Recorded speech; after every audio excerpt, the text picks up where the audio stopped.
இறைமொழி பேசுதே. விவிலியம் காட்டும் வாழ்க்கை பாடம் நாள் 10. இன்றைய நாளில் தொடக்க நூல் 31 முதல் 35 வரையிலான அதிகாரங்கள் எடுத்துரைக்கும் வாழ்க்கை பாடங்களை பற்றி கற்றுக்கொள்வோம். முதலாவது, கடவுள் சில நேரங்களில் நம்மை உறவுகளிலிருந்தும் விடுவிக்கிறார். யாக்கோபு லாபானினுடைய வீட்டை விட்டு வெளியேறுவது வெறும் இடமாற்றம் அல்ல, அது அடக்குமுறையிலிருந்து விடுதலை பெறுவது. லாபான் அவனை ஆசீர்வதிக்கப்பட்டவன் என்று அறிந்தும் அவனை சுரண்டி கொண்டே இருந்தாரு.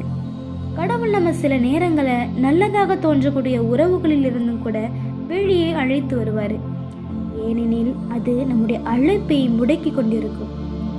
இரண்டாவது, கடவுளோடு போராடும் மனிதனே உண்மையான ஆசீர்வாதத்தை பெறுகிறான். யாக்கோபு இப்போது ஏமாற்றம் செய்யவில்லை. அவன் கடவுளை பிடித்து விடாமல், நீர் என்னை ஆசீர்வதிக்காமல் உம்மை விடமாட்டேன் என போராடுறாரு. கடவுளினுடைய ஆசீர்வாதம் தந்திரங்களால உருவாவது கிடையாது, அவருடைய விருப்பத்தாலும் போராட்டத்தாலும் கிடைக்கக்கூடியது என்பதுதான் 32வது அதிகாரம் எடுத்துரைக்கின்றது. மூன்றாவது, கடவுளை சந்தித்தவர் அமைதியை விரும்புவார்.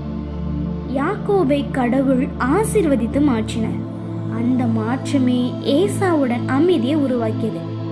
உண்மையான சமாதானம் வெளியில் அல்ல, உள்ளே கடவுள் செய்யக்கூடிய மாற்றத்திலிருந்து வருகிறது என்பதுதான் 33வது அதிகாரம் எடுத்துரைக்கின்றது. நான்காவது, நீதி இல்லாத கோபம் கடவுளின் நோக்கத்தை அழிக்கிறது. தீனாவின் அவமானம் ஒரு உண்மையான வழி, ஆனா சகோதரர்களின் கொடூரமான பழிவாங்கல் கடவுளினுடைய உடன்படிக்கையை அவமதிக்கிறது. நியாயமான கோபம் கடவுளின் நீதிக்குள் அடங்காவிட்டால் பாவமா மாறிவிடும் என்பதைத்தான் 34வது அதிகாரம் எடுத்துரைக்கின்றது. ஐந்தாவது, உடன்படிக்கை மனிதர்களை தாண்டி நிலைத்திருக்கும். ராக்கேல் இறந்து போறா, ஈசாக்கும் இறந்து போறாரு. ஆனா கடவுள் யாக்கோபிடம் தன்னுடைய வாக்குறுதியை மீண்டும் உறுதிப்படுத்துறாரு. மனிதர்கள் மாறலாம், உறவுகளும் முடிவடையலாம், ஆனா கடவுளின் உடன்படிக்கை என்றுமே முடிவடைவதில்லை என்பதுதான் 35வது அதிகாரம் நமக்கு கற்றுத்தருகிறது. இந்த சிந்தனைகள் எல்லாம் நம்முடைய உள்ளத்தின் ஆழத்தில் இருத்தி இந்த நாளை தொடர்வோம். நன்றி.